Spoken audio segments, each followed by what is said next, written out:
매일 성경 묵상을 돕는 해설 가이드입니다. 안녕하세요. 묵상코치입니다. 함께 읽고 나눌 말씀은 시편 2편 1절에서 12절까지 말씀입니다. 오늘 본문 시편 2편은 시편 1편과 한 쌍으로 시편 전체에 서론 기능을 합니다. 이 시는 제왕시 또는 즉위시라고도 하는데 여호와가 새로운 왕에게 왕관을 씌우고 기름을 부어 왕위를 세우는 내용입니다. 그리고 그것을 통해 절대 주권으로 세상을 통치하는 왕이신 여호와를 대적하며 반역을 깨하는 열방에 대해서 세워진 메시아 왕을 통해 멸하는 건세를 주신다는 내용입니다. 자, 그럼 1절에서 3절을 먼저 읽겠습니다. 어찌하여 이방 나라들이 분노하여 민족들이 헛된 일을 꾸미는가? 세상의 군왕들이 나서며 간원들이 서로 깨하여 여호와와 그의 기름 부은 자들을 대적하며 우리가 그들의 맨 것을 끊고 그의 결박을 벗어버리자 하는도다. 여호와 하나님은 온 만물을 창조하시고 절대 주권으로 다스리시는 우주의 왕이십니다. 그런데 절대 주권의 왕을 대적하며 반역을 깨하는 나라들이 있다는 것이 시인은 경악을 금치 못하여 어찌하여 열방들이 소란을 피우며 결코 이룰 수 없는 헛된 일을 궁리하고 있는가라며 질문을 하며 시를 시작합니다. 2절은 이방 나라들이 꾸미는 헛된 일이 무엇인지를 더 구체적으로 묘사하는데 열방의 왕들과 통치자들이 함께 모여 여호와의 기름 부은 자에게 반역의 음모를 꾸미는 것을 보여줍니다. 그의 기름 부은 자는 메시아 왕을 지칭하는 것으로서 6절에 여호와가 세우시는 나의 왕과 연결됩니다.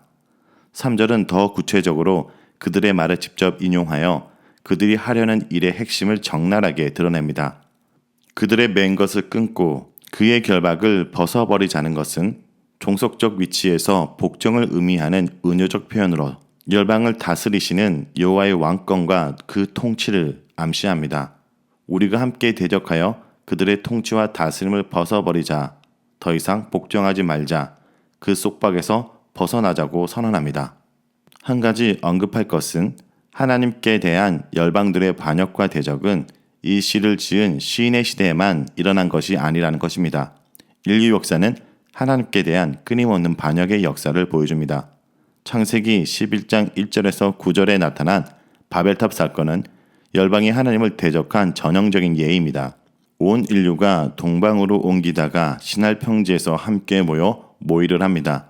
당시 인간이 가진 모든 기술력을 동원하여 돌 대신 벽돌로, 진흙 대신 여청으로 견고하게 성과 탑을 건설합니다.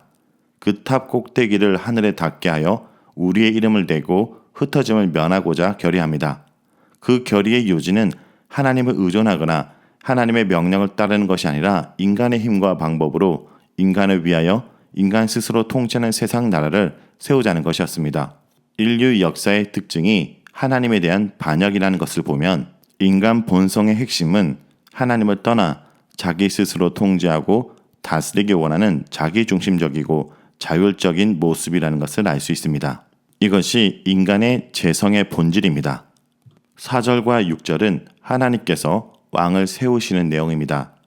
하늘에 계신 이가 웃으심이여 주께서 그들을 비웃으시리로다. 그때 분을 바라며 진노하사 그들을 놀라게 하여 이르시기를 내가 나의 왕을 내 거룩한 산 시온에 세웠다 하시리로다. 고대에는 하늘이 하나님의 영역이고 땅이 인간의 영역이라고 여겼습니다. 여기서 하늘에 계신 이는 하나님의 초월성을 강조합니다.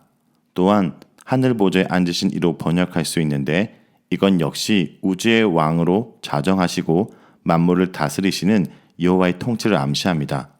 하늘 보좌에 자정하신 왕, 진정한 왕, 절대 주권을 가진 왕 중의 왕이 반역의 음모를 꿈꾸는 열방의 어리석음에 대해서 가서로워 웃으십니다.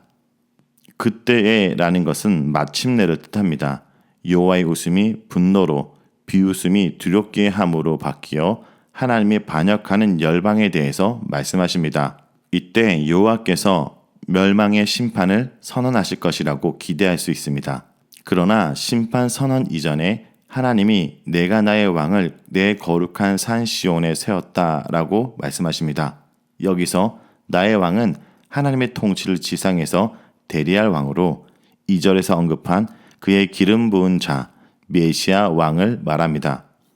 메시아 왕은 지상에서 하나님의 대리 통치자입니다. 시온은 예루살렘의 신학적 이름으로 하나님의 지상 보좌가 있어 땅끝까지 미치는 하나님의 통치가 나오는 곳입니다. 여호와께서는 시온을 거처로 선택하셨고 이곳에 그가 선택하신 메시아 왕을 세우셨습니다. 이스라엘 역사 속에서 시온에 세운 여호와의 메시아 왕은 다윗을 말합니다. 이는 사무엘하 7장 4절에서 16절에 여호와께서 나단을 통해 다윗에게 주신 언약에서 분명하게 드러납니다. 시온에 세운 다윗 왕의 통치는 여호와의 지상 통치의 현현이었습니다. 그리고 시온에 다윗 왕을 세우셨음을 선언하심은 열방들에게 하나님의 통치를 알리며 한 번 더 그들에게 생명의 기회를 주는 것이었습니다. 7절에서 9절은 하나님께서 왕에게 주신 약속에 대한 내용입니다. 내가 여호와의 명령을 전하노라. 여호와께서 내게 이르시되 너는 내 아들이라. 오늘 내가 너를 낳았도다. 내게 구하라. 내가 이방 나라를 내 유업으로 주리니 내 소유가 땅끝까지 이르로다. 내가 철장으로 그들을 깨트리며 질그릇같이 부수리라 하시도다.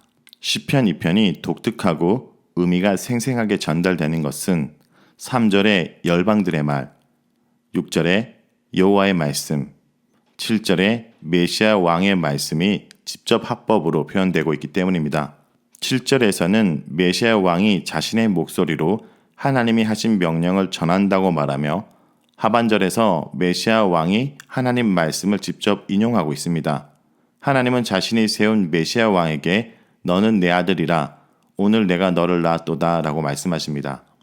이 말씀은 하나님께서 다윗에게 주신 언약의 내용으로서 사무엘하 7장 14절에 나는 그에게 아버지가 되고 그는 내게 아들이 되리니 라는 말씀을 배경으로 합니다. 다윗 계통의 왕은 언약 관계에 기초하여 하나님의 아들로 입양되어 하나님의 상속자로서 유업을 이어받게 되고 하나님의 지상 통치의 대리자로 서게 됩니다.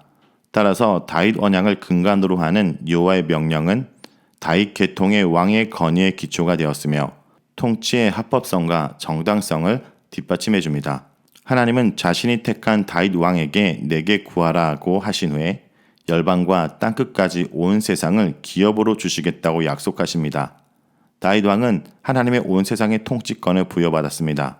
온 세상의 통치자인 다윗 왕에게 복종하지 않는 자들은 곧 여호와께 복종하지 않는 것이며 심판을 당하게 될 것입니다.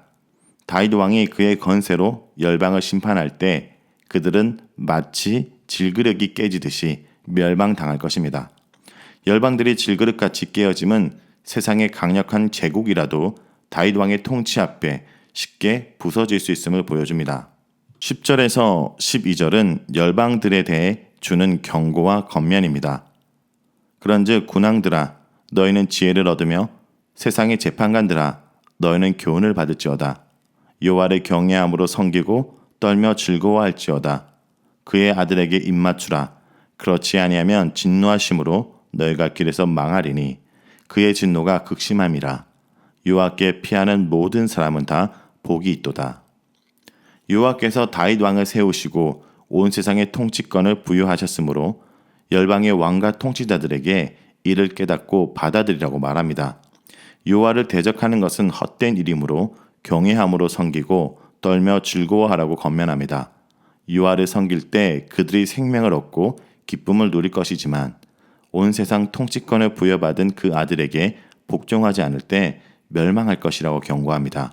이것이 열방이 받아들여야 될 지혜요 교훈입니다. 그의 진노가 극심함으로 신속한 심판이 이루어질 것이고 다른 기회가 없을 것이기 때문입니다. 이 시편은 여기서 무서운 경고로 마치지 않습니다. 여호와께 피하는 모든 사람이 행복한 자라고 선언함으로 마칩니다. 여호와께 피하는 것은 여호와의 도움과 보호를 받는 것으로 여호와를 의지하는 것이며 여호와를 신뢰함으로 자신을 온전히 맡기는 것을 의미합니다. 흥미로운 것은 시편 1편에서 언급한 복 있는 자가 시편 2편 마지막 절에서 다시 언급되고 있다는 것입니다. 이는 세상 왕들과 통치자들도 시편 1편의 복 있는 자가 되도록 초청받고 있다고 할 수 있습니다. 자, 여기까지가 시편 2편 1절에서 12절까지 말씀입니다. 오늘 말씀을 통해 우리는 무엇을 묵상하고 적용해야 할까요? 첫째, 주님의 통치 아래 있음이 행복이라는 것을 깨달아야 됩니다. 시편 1편의 개인의 생사하복이 하나님 말씀에 대한 태도에 달려있음을 보여준다면 시편 2편은 공동체의 흥망성쇠가 하나님의 세우신 아들의 통치에 대한 반응에 달려있음을 보여줍니다. 또한 하나님의 세우실 영원한 나라를 바라보게 합니다. 그런데 세상은 하나님을 떠난 후로 하나님 나라를 대적한 일을 멈추고 있지 않습니다. 하나님의 통치권을 인정하지 않고 끊임없이 그 주권을 훼손하려고 도모하고 있습니다.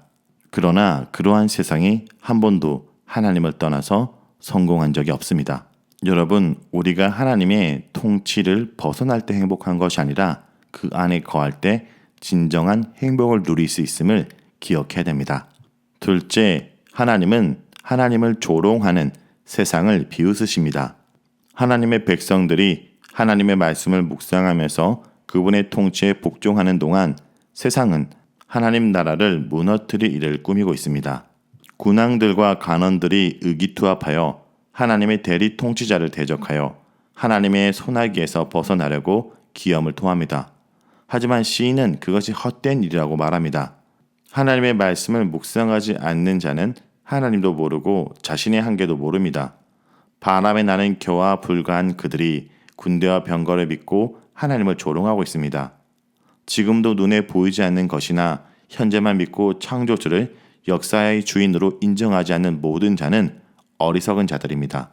자기 주제를 모르고 그들의 위협과 공갈에 위축될 필요가 없습니다. 세상은 하나님이 듣지도 못하고 보지 못하고 알지도 못한다고 생각하여 은밀하게 계획하고 마음으로 궁리하지만 하나님은 다 들으시고 다 보시고 다 아시고 웃으십니다. 그들의 조롱에 오히려 비웃으심으로 대답하십니다. 그리고 그들의 분노에 분노로 맞서십니다. 셋째, 그리고 하나님은 하나님의 백성들을 진정으로 웃게 하십니다.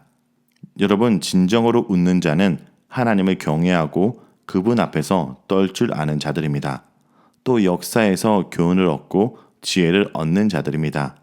세상의 헛된 도모에 굴복하거나 동조하지 않고 오직 여호와께 피하고 여호와를 섬기는 자들이 결국엔 한방 웃음으로 즐거워하게 될 것입니다. 진정한 복은 그 하나님을 역사의 주인으로 인정하는 자들의 몫입니다. 여러분, 오늘 하루도 하나님 안에 거함으로 행복을 누리고 참된 기쁨과 평화를 누리는 성도 여러분이 되길 간절히 기도합니다.